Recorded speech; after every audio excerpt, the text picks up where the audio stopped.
every other acrylic paint available today. They are slow-drying acrylics that offer artists some unique capabilities. Beyond their slow-drying quality, there are several things about open acrylics that make them different from fast-drying acrylics, and that can help you get the most from your experience using them. Open acrylics are best used thinly. We recommend not applying in thicknesses over 1 millimeter or about the thickness of a dime, as thicker applications can take an excessively long time to dry. To give open acrylics a thinner consistency, we recommend using open thinner. Adding water, as one might with other acrylics, will accelerate drying and weaken paint adhesion. Another difference you'll discover immediately is that open acrylics won't dry in your palette nearly as fast as other acrylics. In fact, by using a covered palette, open acrylics can remain wet and usable for weeks.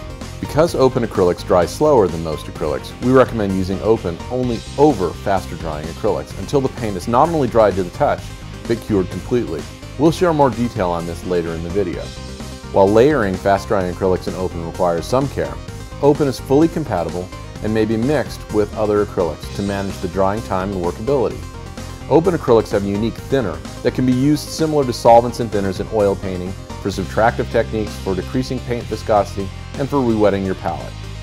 Open was designed to give painters the workability necessary for traditional techniques, such as portraiture and plein air painting. The slow-drying quality facilitates blending and wet-on-wet techniques. In addition to traditional painting, open acrylics provides a solvent-free alternative for printmaking and monoprinting. Like any other acrylic paint, the drying time for open acrylics is influenced significantly by the surface to which it is applied.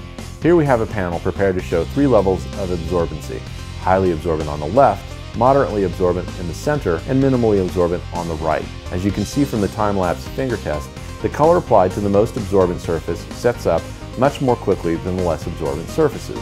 For this reason, artists should consider their choice of painting surfaces when using open acrylics. When squeezed out in thick dabs of color, open can remain wet for hours or even days. Using a palette with a tightly sealed lid, the colors can remain wet for weeks.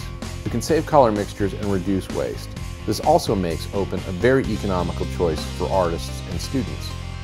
Another unique quality of open acrylics is its long cure time. That is the time after it is dried to the touch, but before it is completely solidified or cured. It is during this period that one may use the thinner to remove paint layers for subtractive techniques only possible with open acrylic paints. While curing, the surface of the paint may be dry, but the bond to the underlying support is still forming. This means that applications of regular acrylics or varnish on top of open acrylics should occur after open acrylics have cured, usually 1 to 3 weeks after the paint is dry to the touch. Artists who typically use fast-drying acrylics may also find it useful to have a few open colors on their palette to slow drying when necessary. Also, the open acrylic mediums are excellent for glazes when used in combination with fast-drying acrylic colors. While open acrylics are different from fast-drying acrylics, they can still be cleaned up with soap and water, and you can use the same brushes you would use with any other acrylic. Whether open is the first acrylic you try or in addition to your acrylic palette, the slow-drying qualities of open will change the way you see acrylic painting